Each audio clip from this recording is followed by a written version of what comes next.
Are you want cushion as well? I can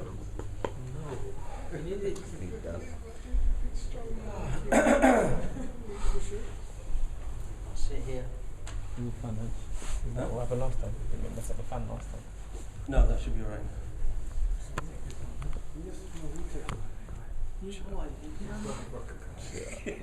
There's always a touch. Oops. Have you got that on camera? Okay, you still there? Where's the notebook? Digital. Digital notebook. Okay. Bismillahirrahmanirrahim. La hawla wa quwwata illa billahi al-aliyyil azim. Amir Hanif asked me to give a presentation, really just preparing for Ramadan. So it may not be the sort of deep fiqh class. It's sort of my notes on how to prepare, as it were. But obviously, if you were at the Jummah today, we got most of what I should be saying was said today. So if you just play that back in your minds, that saves me a lot of time. Okay, right? So. So just before we start, I did some classes not so long ago here. We did some classes on sort of basic fiqh and so on. And just to remind us there, we looked at, and we will today, we're looking at things from the Maliki perspective. And we mentioned before about the generations in Medina. We talked about the Rasul Sallallahu Alaihi Wasallam and the companions, the Sahaba, and the next generation, the Tabi'un, and then the Tabi'in who followed him, the followers of the followers, and that Imam Malik came from that generation. And that he had taken from the Tabi'un, particularly from the 7 fuqaha of Medina, who were the 7 sort of renowned scholars of the time who taken from the Sahaba. So that when we talk about the Maliki madhab, it's what's come down all the way from that, embodied everything from the Sahaba, the companions, the followers and the followers of the followers. And what I'm going to talk about today, most of it comes from the Risala of Ibn Abi Zayd al-Qarawani and also from the Qawaid of Qadiyad, which is translated as the Foundations of Islam.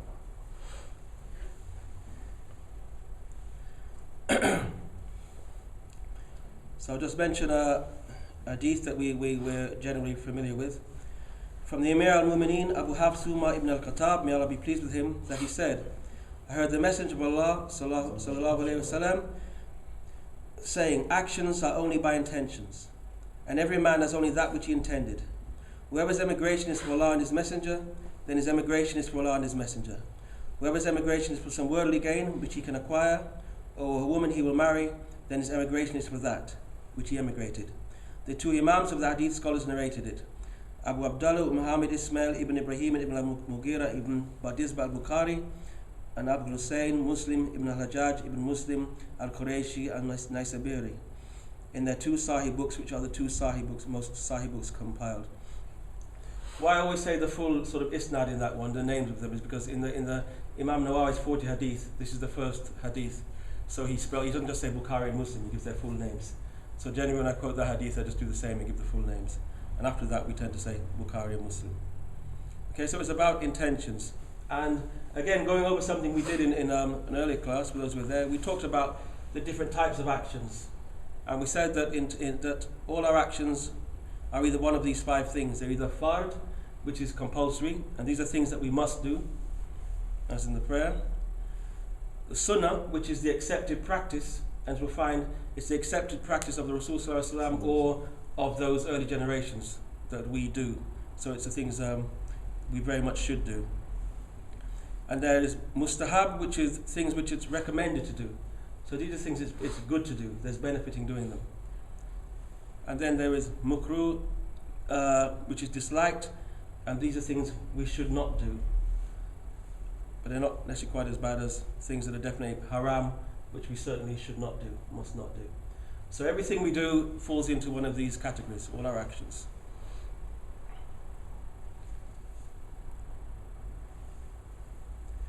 And again, just sort of see what they represent. Real driving pillars of the deen. Right? And just to remind us again, as though we all know, whoops, see, I've gone so excited, I've gone so far by my own graphics. And just to remind us again that what we all know, that Islam is built on 5.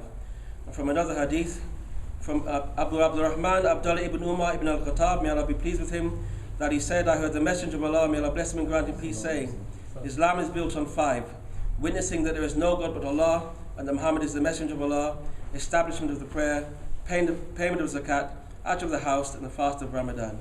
Al-Bukhari and Muslim narrated it.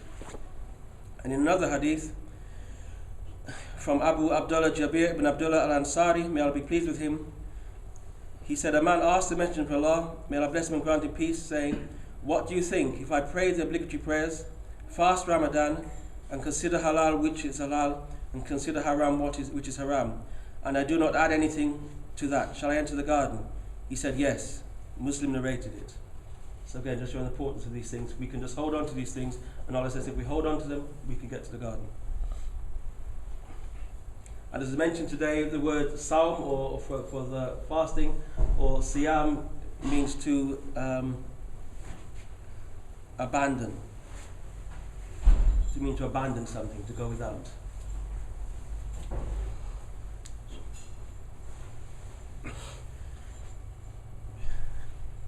And we talked, we say that the Quran is a month, the Ramadan is a month of the Quran. And Allah says in the Quran, so every one of you is present at his home or during the month should spend it in fasting. So that's one of the things that tells us it's obligatory to fast. And so therefore whoever denies that we should fast is not Muslim. Denying that we have to fast takes you out of being a Muslim. Not doing the fast makes you rebellious, but it doesn't make you not a Muslim. And we'll come to that later. So again, these are the Muslim months, and you see the ones in italic, Muharram, Rajab, Zulqa'dah and Zulhijjah, are the sacred months. They're the months in that we shouldn't fight, and other things we should be very careful about. And we should observe the months. We really should know. What happens sometimes, the months pass us by until Ramadan. Right? Maybe Shaban we think about. But really we should know the Muslim months, because there are things in them and about the months that are special. And particularly being a sacred month. And the sacred months, they have their rules and things we shouldn't do. And as we said, Ramadan is not one of the sacred months. It's a special month, but it's not one of the 4 sacred months. It's worth also remembering that. And as was mentioned today, the Battle of Badr was fought in Ramadan. Have I gone ahead there? Okay. So, we're talking about fasting. So, who needs to fast? The preconditions of someone fasting, they be Muslim, Islam, they must be Muslim. Sanity, just like with the prayer, people who are mad don't need to pray or to fast. Being free of menstruation and locky, that's women on a period or bleeding from childbirth, don't fast at the time. Refraining from things that break the fast, which we will come to. And the ability to fast, you must be physically able to fast, and you must be an adult, reach puberty. So those are the preconditions of fasting. Is that okay there? It's not? Huh? Straightforward. And now this is more important. The obligations of fasting. What are the obligations? We talked about the prayer, and we talked about the takbir al-ihram and so on. So what are the obligations of fasting? And in fact, when we looked at the Shaykh Uthman Dan Fodio's handbook on Islam, all he had was intention and abstention. That's what he said.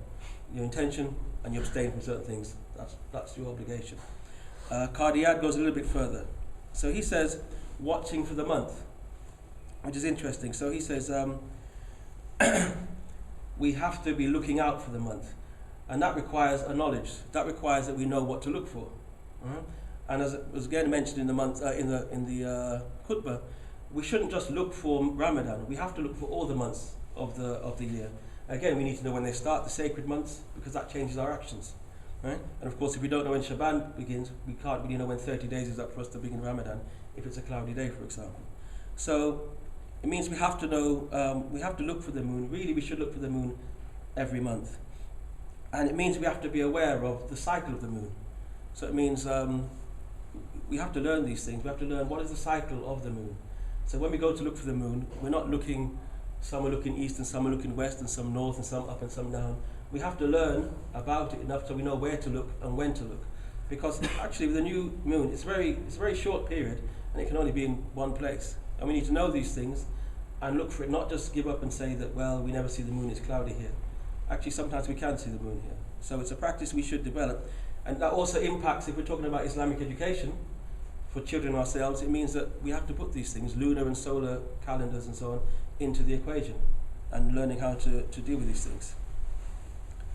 And also a word on that, because we'll talk about when we start fasting, the time of Fajr, but again, people often go by the calculations. We know this thing about Saudi Arabia going by the calculations, and they decided already when Ramadan will be, and so in America, I think they've decided when a Ramadan will be, and we know that's not the Sunnah. You know, it can be a 1 of 2 days. But people also do it with the prayer times, that the prayer times are by the first light. But people have made all kind of calculations about when it should be, but they don't actually relate to the first light. Right? It's okay that you have a calendar, and you check it, like when Maghrib is. We know that Maghrib should be at 10 past today, 11 past tomorrow, 12 past. But every now and again you can check it. It's like you can check it and you can see and you can verify that those calculations make sense. But when it comes to the Subh or Fajr, people don't do that. People have this thing about 18 degrees and all other kinds, and 13 degrees. And when you check them out, they don't actually relate to the time of Fajr a lot of the time. So a lot of people will be fasting this year maybe from 1 o'clock in the morning, where we'll probably be beginning at 3 o'clock in the morning. But there have been those, it's been done here, and now the timetable we use here is based on, as close as we can, to when the actual Fajr time starts, when the actual daylight is, when actual first light happens. And perhaps when we get the chance, some of us can even verify. But it's just worth to know that this thing about the times of the moon and the sun relates to Ramadan, it relates to the prayers, and sometimes we move too far in the direction of using calculations. So just a word there. So watching for the month, Qadiyat gives it as something obligatory, which means education. And the intention, like almost every act of ibadah, it begins with the intention, making the intention. So if you just stop eating with not the intention of Ramadan, you've wasted the day. Okay. And the intention that we make here, for us the intention is that you can make one intention at the beginning of Ramadan, so after Maghrib, when the day before we fast, and before Subh, you can make the intention there to fast, and it should be for the whole month of Ramadan. I think in other madhabs they're required to make the intention every day, but I know with us we only have to make the clear intention once. It doesn't stop us making other intentions, but we only have to make it once for the whole month. And here the obligation of the whole month means you have to intend or to fast the whole month. You can't decide to fast, I'm going to fast half the month. The intention and the action must be to fast the whole month. Obviously sometimes there's need to make things up, but you're making it up so that you've made up the whole month. So, the whole month. And abstention, which is the thing we all know about and everybody knows about. We abstain from food, drink, sexual intercourse, vomiting, and also anything that might cause these things. Okay. And we'll go into that a little bit more later about avoiding some of the things that might cause these things. And of course, and we said the time to fast is from first light Subh until Maghrib.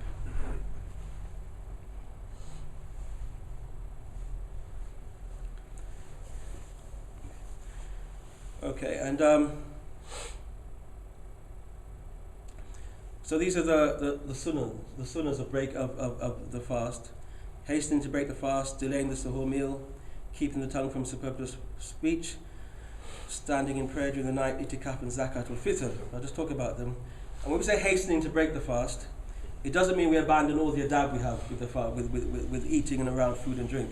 It doesn't mean we sort of dive in a plate of food. I mean, our practice here is to listen to the adhan, make a dua, and then break the fast with dates and water and perhaps milk and some other fruit. Some people often go straight to a big meal straight after they break the fast.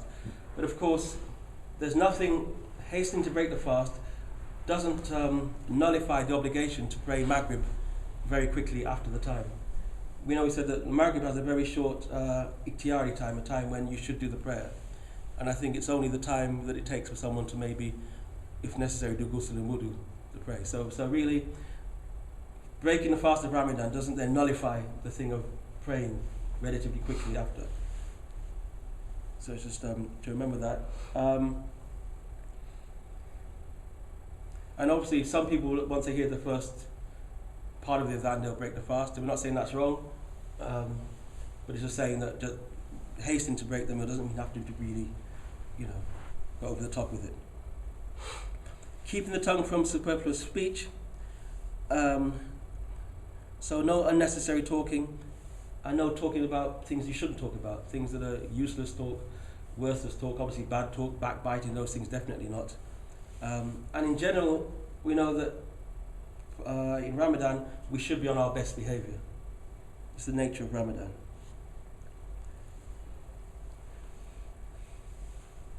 And we know normally with standing in the prayer, there's a normal sort of what we do all the time or encourage to do, the tashahhud with finishing with shafi and witr. In Ramadan we have the Tarawih prayer, and as was mentioned today, the sunnah of doing it in the mosque was established by Umar ibn al-Khattab. People just do it on their own, and it was to make it easy because people would it can be quite boring and difficult to stand by yourself and recite a lot of Quran at night. So he made it easier to bring people together in the mosque. So if there's a Jamaat near enough to you, then the sunnah is to do it in the Jamaat. And normally the practice is to at least go through the whole Quran once in Tarawih during the month. And it tends to be, I think it was mentioned, it was 20 rakats that were done, followed by shafi and witr.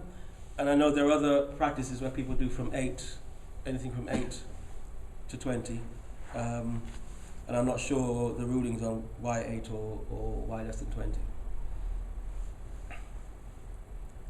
And a word about itikaf, which is that if you know people staying in the mosque during the last 10 days of Ramadan, in seclusion as it were. It can be less than 10 days, but 10 days is the recommended time. Sometimes people do 1 night or 3 nights. You go in at Maghrib and come out at Maghrib. And in it, when you're in itikaf, you shouldn't be conducting any business. You shouldn't follow the funeral procession. I remember these are big sunnahs, following the funeral procession is a big thing. And you shouldn't visit the sick.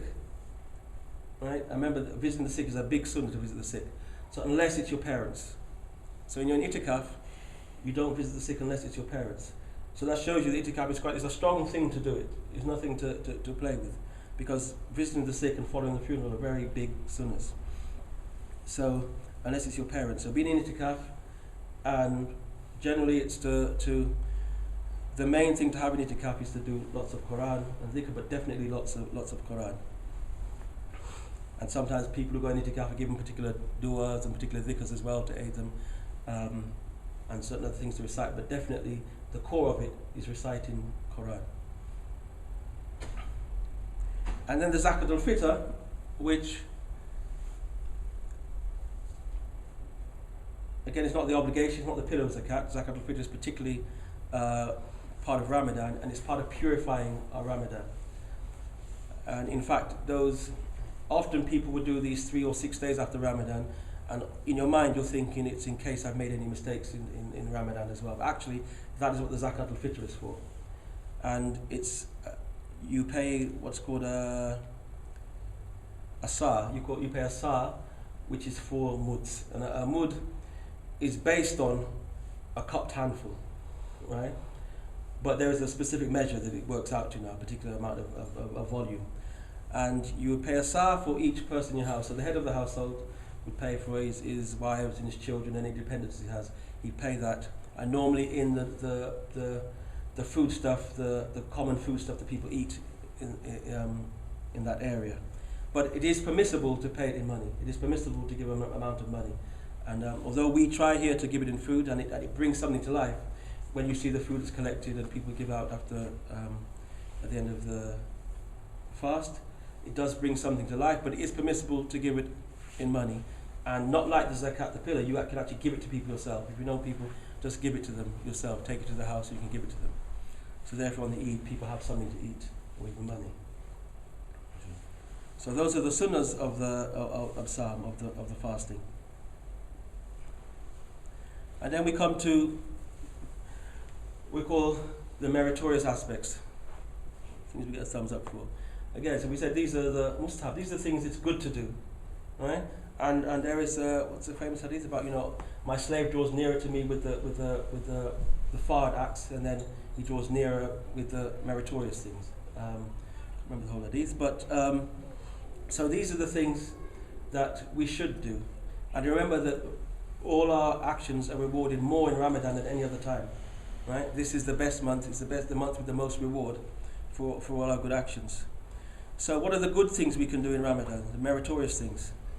One is to renew the intention daily. Although we only need one intention, it's good to renew it daily, just renew a fresh intention. Alright? And another thing, lots of dhikr, lots of Quran, lots of prayers. Alright? So lots of remembering Allah, whether it's something you read, whether it's just reflecting, or sometimes people are given specific du'as. Although we tend to, those of us who have maybe have a weird from my shaykh, we tend to leave the weird alone and concentrate on Quran in Ramadan. But still, lots of dhikr is a time for lots of dhikr, particularly lots of Quran and lots of prayer. Now with the Quran, if you can read the Quran right through, then it's a good time to try it. It's a good time to learn Quran, memorize Quran. It may be that set your goals, set targets to learn a surah. If there's a particular ayat which you like or you've heard, it's a good time to learn it. Ramadan is a time for learning Quran and holding to it. Not to mention, today when the mosque tends to be full at times, where people are around to help you learn it. People don't mind helping you learn it because it's good for them as well. So it's a time to learn as much Quran as we can, a time to read as much as we can. And there's no harm, I don't think, in also, if you want to read the translation of it. Read a lot of the Quran as much as you can in Arabic, but also read as much of the translation that will benefit you. Right? So really, every man does do as much of the Quran as you're able to do. And again, much salat, much making rakats, praying and bowing to Allah and asking Him for what you will. Sadaqah, Ramadan is really a good time to give plenty of sadaqah. And I'm talking here about a hidden sadaqah. Sadaqah you give to people out of generosity that between you and Allah, right? A lot of people pay their zakat, their main zakat in Ramadan, and we tend to use it as a time to remind people about it, because people are, you see often more people at the mosque than you do regularly. So it's a good time to remind people of the other pillar. But this sadaqah is just talking about general sadaqah. This is a good time. This is the best time to give sadaqah. And another word too, it's also, people talk about, people say, oh, you've only got these Ramadan Muslims, you only see them in the mosque in Ramadan and so on. But you know what, that's good. It's not good they only come in Ramadan, but it means there's something in their heart. Can you imagine if Ramadan passed them by? But at least these people have something in their heart, and it says in Ramadan they make an effort. They get to the mosque in Ramadan, and that might be enough for them. We're told in the fasting in the Quran will intercede for us on that day. So we ask that Allah accept all our fasting, and these people, there's something in them. And you remember what Allah says about if you're doing dhikr and you're in forgetfulness. It's like you're doing the dhikr but nothing's sticking with you. You're thinking it's a waste of time. He says you continue with it, because Allah can take you from a state of forgetfulness to a state of remembrance. So you do it. So that's the same. It's the same thing. We stick with it, and we don't know what can happen when people come into the mosque. So we shouldn't be judgmental without just thinking about people being Ramadan Muslims as people do. It's good that people remember Ramadan and it doesn't pass them by. And one of the other meritorious acts is Qadiyat says, is being very diligent with what you break the fast with. In terms of halal food, right? Don't be willy-nilly. He said you should be very diligent in what you break the fast with. And again, it's meritorious to break it with dates and water. Some will add milk to that and so on, but dates and water, it's good to break the fast with dates and water. Nothing wrong with other things, but it's very good to break the fast with dates and water. And the other, one of the other meritorious acts is to observe the 27th night. We're looking for the Laylatul Qadr. Was it Laylatul Qadr? The night of power. And we know generally we're told it's one of the odd nights, one of the last odd nights, the 21st, 23rd, 25th, 27th, or 29th of Ramadan. Some say it's any of the last 10 nights. But the general consensus, I won't say consensus, is generally looked for on the odd nights. So really, all the odd nights, we should be looking out for it. And the least you should do is pray the Isha of the night in the mosque in the Jamaat and pray the Subh. They said if you pray the Isha and the Subh, it's like you've put the whole night standing in prayer. So on those nights are the good nights to aim for praying the Isha on time at the mosque, being in the Jamaat, and being there the next morning for Subh. Right? And particularly to look out for the 27th night. So again, it's meritorious to look for the 27th night and to do something particular on the 27th night to observe it. So we can't say that is the Laylatul Qadr. It's revealed to who it's revealed to, but it's a meritorious aspect to look for it on the 27th night.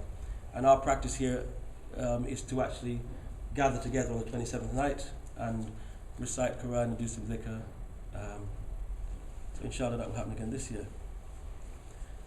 And the other thing is again to do the Taraweeh at home unless there's a Jamaat. If there's a Jamaat, do it in the Jamaat. Otherwise, do the Taraweeh at home.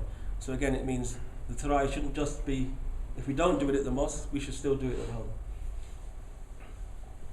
And you're permitted to, in the Taraweeh at least, to read from the Quran. So it's a time when you can stand by yourself and have the Quran in front of you, and you can read as much as you can, or if there are just a few surahs that you know, just go over them again and again. Maybe do Qul Huwallahu Ahad in 8 or 12 or 20 rakats. Whatever you can do, you just do it. That's it. But still to observe it. Even if we don't do it in the Jamaat, you should still observe it at home. So those are the meritorious aspects of this Psalm according to Qadiyat.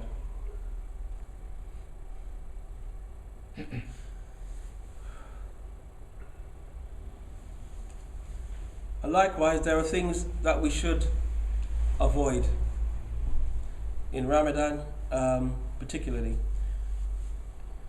And there are particular things that invalidate the fast. We talked about what the obligations are to avoid abstention. So therefore, things we need to that invalidate the fast: ejaculation for men if you ejaculate, so you have that breaks the fast.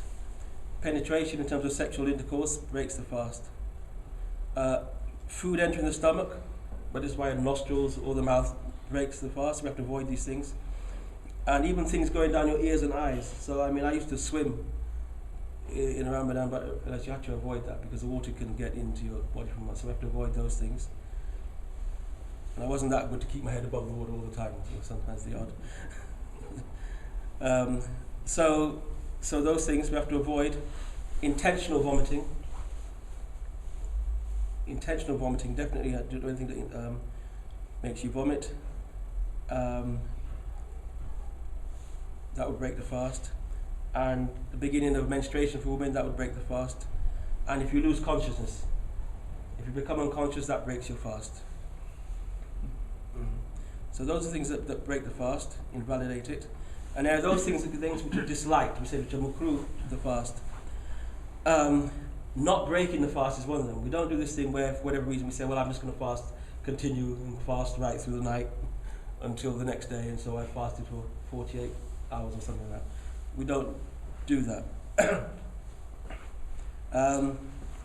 And we should avoid kissing and physical contact with our spouses, well, with anybody, really, but particularly because, again, those things, they can lead to things that break the fast, you understand? Getting aroused and so on can lead to ejaculation and so on, so we avoid those things. And also, we shouldn't enter in on our wives, or when our wives, we shouldn't, in their private space, we shouldn't just bust in Ramadan and you catch them half dressed or so on. Again, for their own sakes, and also because you might look at them with lust, as it were, in those times. So during the fasting time, avoid those things as well.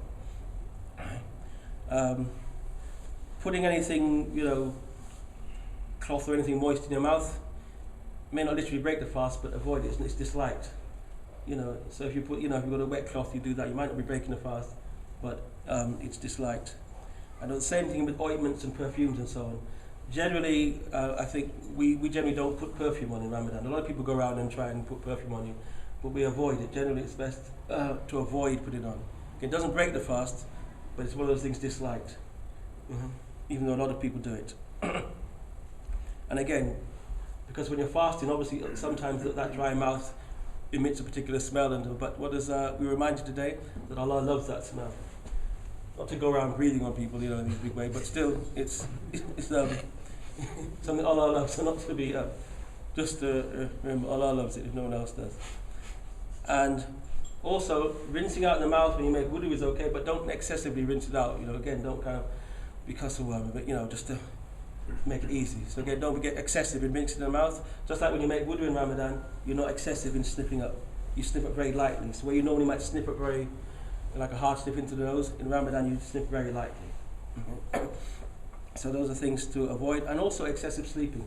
Ramadan is not the time to be sleeping. It's not a matter of praying subh and then sleeping till dhuhr and then, and then having a siesta till 5 minutes before Maghrib, we do after Maghrib. That's not the time. With the way the day is looking this time, we might get dispensation. But it's not the time. It's not really the time for sleeping. It doesn't mean don't take siesta. Look after your body and so on. Look after yourself. But it's not a time, to we do what we have to do, and we try and sort of, to some degree, work. Some people take Ramadan off from work. That's a good thing. Okay, but it's not a time to not work. It's not one of the sacred months. We do what we have to do. People have battles in Ramadan, right? So we work and so on. If you do something that might cause you to break the fast, then you maybe have to take some extra steps. But we do, to some degree, continue as normal in Ramadan.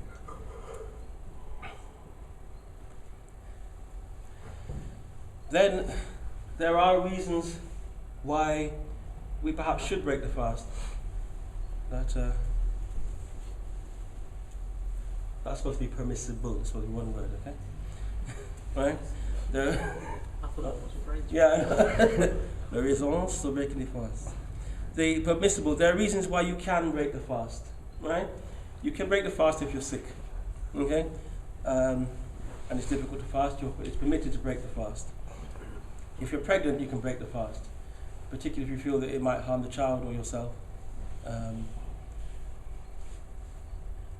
fact, there's a lot of scrutiny on that, actually. That perhaps maybe too many women don't break the fast when they can in Ramadan when they're pregnant. So it's something to look at.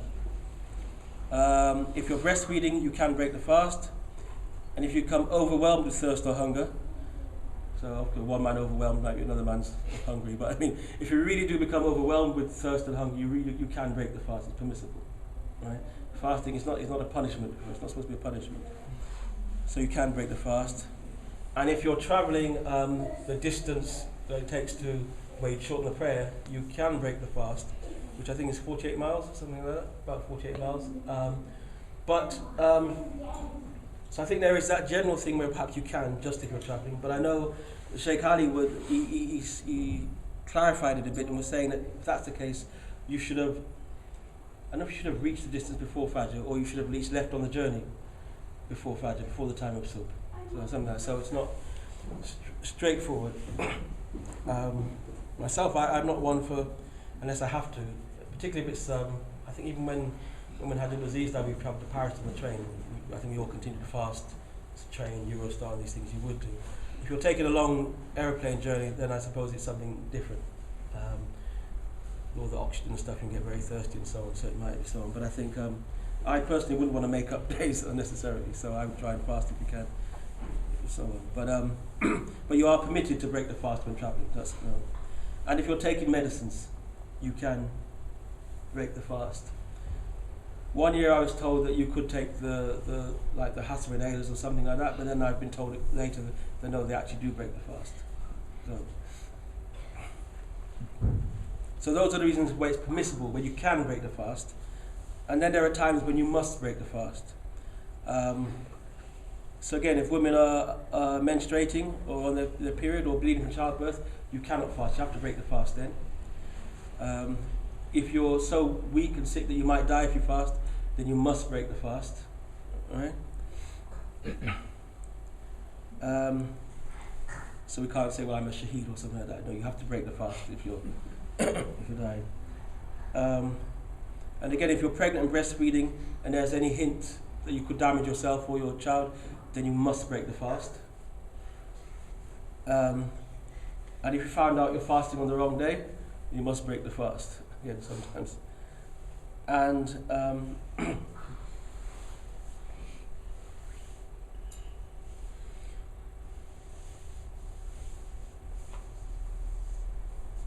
and if you're making up the strange one, if you're making up the fast of Ramadan and you break the fast intentionally, then you have to continue breaking the fast. You can't continue fasting the day. You have to just abandon it completely.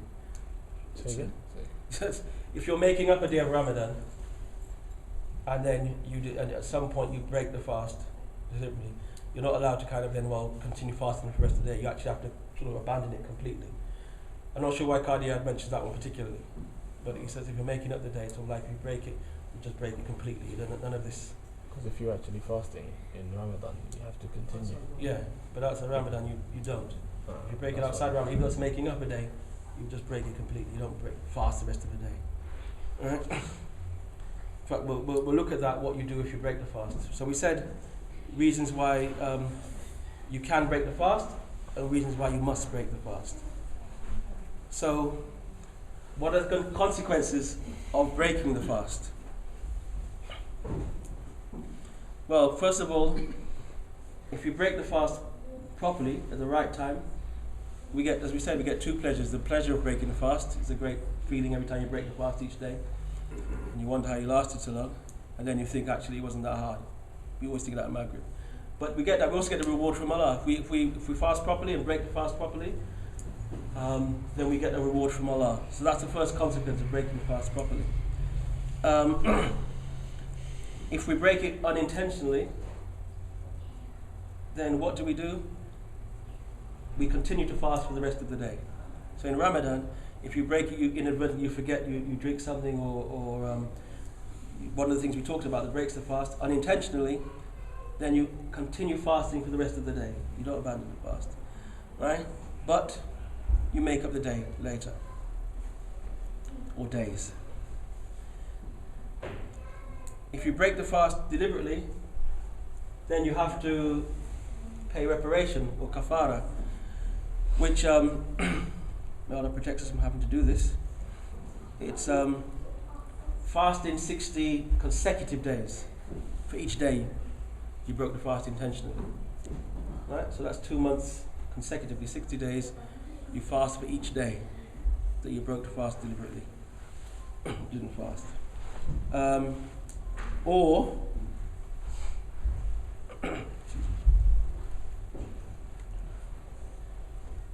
you can feed 60 people for each day, and 60 people with a mud. Remember we talked about that double Hajj measure? So that's like the measure of what you should feed people. So 60 people for each day. But there are times when the emirs have actually insisted that some people do the 60 days, because sometimes some rich people might think, well, I won't fast and I'll just feed 60 people a day, right? So in some situations the emir will say, no, you have to do the 60 days, right? Or free a slave. Freeing a slave could also be taken as kafara for each day. And remember that thing of freeing a slave, that'd be quite an expensive thing for some people. So sometimes the emir can step in and say, no, you can't do that, you have to do the other thing. And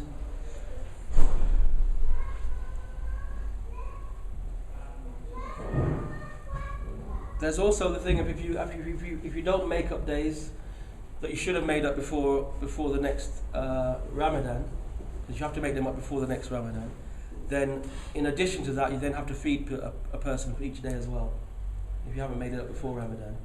And I think if a woman hasn't made it up because she's continued to be breastfeeding and so on, or pregnant, from one to other, so then I think they then have the option, I think, possibly to, I'm not quite sure, but I think they have the option just to feed, if rather than the makeup, I think, but I'm not quite sure on that. But, and also, this is punishment by the emir. If someone refuses to fast, remember we said that someone refusing to fast doesn't make them not a Muslim, makes them rebellious. The emir can step in and punish them, and this could involve the emir locking them up for the duration of Ramadan, and just saying, you'll get some water at Subh and a date at Maghrib or something. But so the emir can make that decision sometimes to force people or punish them in some way to step in people are flouting the laws or not doing it. Anything in mind? Right, so it's something. So it is something serious. So even though this thing of Ramadan is something, it's between you and Allah. And as someone once told me once, he said the strange thing about Ramadan, you can't even cheat. He said you can't cheat because it's between you and Allah. If it was just between you and men, we'd have little bits of licorice here and and all kind of things, all kind of things we do to get around it. But it's just between you and Allah, so there is no cheating. Alright? But if someone is just flaunting it publicly, then the Emir can step in and do something. And it's also just a reminder to us that Ramadan has these three parts. That the Ramadan is divided into three. The first 10 days of Ramadan, it's about Allah's mercy. So we can it's for us to think about that and reflect on it in Ramadan, that the first 10 days are about Allah's mercy, and we should make a special effort to seek Allah's mercy in those first 10 days. And the second 10 days are about forgiveness. Yes, forgiveness. And again, it's so it can even permeate our dhikrs, astaghfirullah, in the second 10 days, to really seek Allah's forgiveness for all the things that we need forgiveness for. And then in the last 10 days, it's really about freedom from the fire. It's the goal. We really want freedom from the fire, and that's what we look for. We've had Allah's mercy and forgiveness, and then the goal is the freedom from the fire. And we're reminded that the shayateen are chained up and the gates of the gardens are wide open in Ramadan. So this really is about Ramadan. Is really the time to seal, inshallah, our place in the garden. Allah, through His mercy, through His forgiveness, we want to be the people who get to freedom from the fire. And as the Imam said today, it's the Quran and the fasting will speak for us.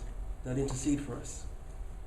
So, again, as I mentioned before, we have to be Ramadan Muslims. We talk about other people not being, but we have to be Ramadan Muslims. That's a good thing. We have to really change. People see us in Ramadan and actually say, we don't joke with Ramadan. We're people who actually are just different in Ramadan.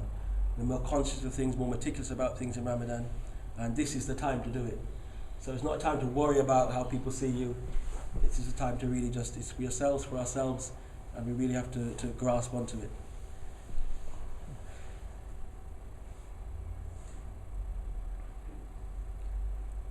And there may be questions or any points people might want to bring up themselves, things they remember at Ramadan, but I'll just finish with another hadith from Abu Hurairah, Abdurrahman ibn Sakha, may Allah be pleased with him. He said, I heard the Messenger of Allah, may Allah bless him and grant him peace, saying, that which I forbid you, avoid it, and that which I command you, do of it that which you are able. For the only thing that destroyed the ones who were before you was their great number of questions and their disagreement with the prophets. But I say that just to remind us that we do what we are able. So with the prayer, with everything, we said if you can't pray standing, you pray sitting. You can't pray sitting, pray lying. And again in Ramadan, we do what we are able. So if we can fast, we fast. If we can't because of sickness, we do what we're able. So that's it. But also, whether you're fasting or not, it's still Ramadan. That's the thing. The gates of the garden are still thrown open, whether we can fast or not. Right? So even for the ladies, when you're not fasting, again, remember it's still Ramadan. Right? It's still the mercy and forgiveness and freedom from fire. It still applies right through Ramadan, whatever we're doing. So just to remind us of that we should take advantage of it, whether we fast or not. So I thought I'd finish there, unless people had any points or any questions, or the things that people may have remembered that is worth sharing. You say you can't take medicine during Ramadan? Well, if you have to take medicine, then you can't fast. If it's medicine, you have to take internally. Is it if it's like optional medicine, like women taking contraception, or? If it's optional medicine, then it said you can break the fast. You can break the fast if it's medicine. If it's necessary medicine, that you'll become sick without it or die, then you have to take it. But you can't fast if it's one that goes taken internally. So whether you swallow it or you inject yourself with it, then those things, if you have to take it, you have to take it, but you don't fast at that time. Or you take it before Fajr. Oh yeah. Sometimes you've got some medications that are always in you, like release hormones all the time. Oh no, that's fine. Yeah. It's about taking it. It's not about if it's in you. Oh, Yeah, it's not. Otherwise, we don't have to have a detox before Ramadan. I think some substances might be in us. But if it's something you can take, if it's medicine you have to take once a day, then if you can take it before Fajr and after Maghrib, then we take it. It's fine, right? It's about taking it during the fasting hours. But if it's something you have to take during the fasting hours, then you have to take it. Then it just means you just make up another day or something. So one here, then one there. It's probably a silly question, but you said about becoming unconscious. Yeah. So that's not through sleeping. No, not through sleeping, not through sleeping, but actual unconsciousness. You've totally lost track of the time. You wouldn't know if you've been sleeping. You were unconscious for 3 days or 10 days or. Occasionally, when I was fasting the other year, I felt really tired. I sat down and I felt as I was falling asleep. But I'm not sure now whether that was I lost consciousness, whether I was fainting or falling asleep. To be honest, I can't know when it would be unconsciousness. I suppose one doesn't want to start assuming one's been unconscious. It's quite a big thing being unconscious, and it's a different thing when you come away from unconsciousness. So I think unless I feel more clear about what you I think unless you really, really, really strongly have a thing that you might have been unconscious, then I would assume that it's sleep. I think. So, okay, that's my assumption there. I would say to go with that. I was just wondering about if you're asthmatic, you have to take one of the You're asking for me? No, I said that one year I had been told that you could take them because I don't know why, but it was that you could take them. But actually, I think because they do go down the throat, then my understanding now is that they do break the fast. Yeah. But I went through 1 year when I wasn't feeling, when I did take them, I ended up making up about a week or something, really annoying. So thankfully, again, but if you have to, again, so these medicines, if you have to take them, if you're going to sort of collapse, you have to take them and make up the day. We have to look after ourselves. It's not about becoming a martyr, of course. What about the adab of when you're traveling, or when someone travels, and they can eat because they're traveling. Yeah. So what about the adab of them eating in public? People know they're Muslim. Well, that's a good one. Actually, that's a good one. There's also a thing, for example, if you've been travelling and you come back to your town, you've been travelling and you get back here, say to Norwich here, and you're not fasting, can you eat? And the thing is, yes, you can eat, but you're right. There is the adab of not then eating in public. It's not haram to eat in public, but really it's to avoid fitna. Really, it's to avoid people. Someone sees you and says, okay. People see, they may not say anything, but people have it. You're not good for people. We have to avoid being a fitna for other people. So we have to. So we should. The adab is not to do it in public. We get that normally with our first day, because so many people are following Saudi and are fasting. And we often are 1 day behind. So we're in the forum or something, having coffees and so on, and then all these Muslims are passing, looking at us. That's different. But yeah, it is that, and of course it's one of these things where of course a man could have been travelling and just come back from a journey. The wife could have been menstruating and finished, that day, and when he goes and he comes back home before Maghrib, and so they could have sexual intercourse in the house. But again, not that you would flaunt it, but it's not something to flaunt. It's just these things that the adab. So we have to. It's just the same thing. We have to avoid thing that might cause fitna, that might cause people to have a bad opinion of us, even though we're not doing anything wrong. Smoking. Oh, that's a good one actually. Strange, yeah, smoking is. Even up to last year, we had someone here who was blissfully walking around smoking, and it's happened to a lot of people. So smoking is one of the things we avoid in Ramadan. It's obviously not mentioned with food and drink. Again, because remember, there's a thing. Some people say smoking is haram. lot of people say. So again, that's why it wouldn't necessarily mention soften with food and drink. Although it is, these days people do say food, drinking, smoking because it's so prevalent. But I suppose in the sort of traditional books it didn't say food, eating, drinking and smoking because maybe it wasn't so prevalent. But yes, smoking is one of those things that definitely breaks your fast and abstain from it. And whether we should abstain from right through Ramadan, that's another thing. Not to put pressure on any smokers. And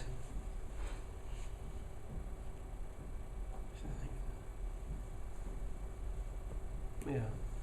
Just one more thing, I'm not trying to be awkward or anything, but I've seen a situation where the chef, said he had to taste his food. He said, and this is in Ramadan, because what he was doing is tasting. And is that right or wrong? That's the question. Well, it's something to be careful about, but then again, nothing's going down your throat necessarily. So it could be that it doesn't actually break your fast, but depends how you taste. I mean, it's very difficult to stop something going in your throat. So something you have to be careful of. So in that situation, I would say if they're very clear, and absolutely clear, or they just make things in the way they know, so they know exactly how it's going to taste. They don't need to taste, so learn the formula or something. Do nothing new, right? But it's something to be careful about. And I think it's very difficult to taste food and not sort of swallow it a little bit. So again, it's something to avoid. I mean, when we do the soup, the tradition when we do the soup here in Ramadan, that as soon as the adhan called, everybody's rushing to taste the soup and see how it tastes and throw more salt in it, whatever it is, or milk in it. So one thing. So I would say it's to avoid it, but people have judgments and say it's okay. So I wouldn't say if people have found some reason why it's okay to taste the food, then you'd have to go with that. But I would say it's something definitely to avoid if you can. Well, to avoid. Any other points or questions? Anything anybody wants to add that may be a point that they remember about Ramadan that we've not covered, that they could remind people of? Maybe like just some social interactions, like maybe like lowering the gaze and not, making contact with certain women or not, things like that. I heard there's some of these. I don't know if it doesn't invalidate, but just makes it very. Yeah, it's one of the things we talked about the sunnahs of Ramadan as to keep your limbs from doing anything wrong, or that you shouldn't going to places where you shouldn't. And again, the eye is a part of that too. So Ramadan is definitely the time for lowering the gaze, and not going to places where we should, not hearing things we shouldn't hear. Right? So it means the part we can play is by not going to the places where we generally hear bad language or so on, or idle speech, and not going to places where we'll see. So obviously, maybe when you're fasting, someone don't go to the beach or something like that, because time you're just asking for trouble, right? So those things we have to. Well, so we have to take steps that you can't just say, well, I happen to be there. Sometimes we actually have to take our own steps to avoid places. That means for some people it's difficult even where we work. That's why people take time off. Sometimes you work in an environment where the language is filthy and so on. So sometimes it's a time to take the time off and so on. Just avoid going to places where you will see, hear, or be in, or things that we shouldn't. What about television? Well, again, a lot of people try to avoid as much television as they can. I mean, I think, to be honest, I used to try and avoid it completely in Ramadan. I probably, I'm also relaxed a bit now, but that's a personal thing. I think but I remember going in one Ramadan. And it was the Eurovision Song Contest, but a children's version of the Eurovision Song Contest was on. And I'd not been watching any TV for right through Ramadan, and I just walked in the house and just sort of had a look at the screen. And then this group came on, what the Spice Girls, Sugar Babes they're called, right? And they just came on during this children's thing, and I sort of just looked at the TV, and it really shocked me. It was really like naked people coming at me, because I had been sort of lowering the gaze, and I was shocked to know it was. So I was like, whoa, what's that? And it was a children's program they were on, So it just shows you sometimes how we get used to seeing these things, which maybe we should pay more attention to generally what we're looking at, but particularly in Ramadan.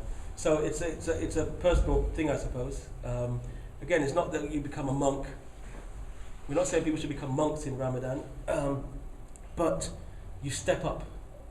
You step up. And so maybe we cut down the television. Maybe we only watch certain things. You know, it's so people have to make that choice. But it is part of being stepping up for Ramadan. I suppose for many of us would be watching less television, you know, or maybe just thinking more carefully about what we watch. What, PlayStation games? They're haram anyway, I think. No, I don't know. Again, those things, you see, it's all about, it's Ramadan, it's the time we're spending, it's how to make best use of your time. Remember, Ramadan is the 1 month in the year where we need to step up and make the best use of our time. So, but people do things they need to relax, and so on. I don't know about, what's the one? Car hijack one? What's it called? Grand Theft Auto, maybe that one. That could be avoided. Okay. So, inshallah, so that hopefully that will just give us a taste, just a reminder to us that to make the most of Ramadan. And we ask Allah to accept our fasting, all of us, and to shower with His mercy, to shower with His forgiveness, and to give us freedom from the fire, and to not make us a fitna for anybody, and to make it a time for bringing our hearts together, and that we're joined together here together by Ramadan, and that we're joined together here in the hereafter afterwards together in the highest part of the Jannah. Allahumma salli ala Sayyidina Muhammadin abdika wa rasulika nabiyyi wa ala alihi wa sahbihi wa sallam taslima. Subhana rabbika rabbil izzati amma yasifun wa salamun alal mursalin.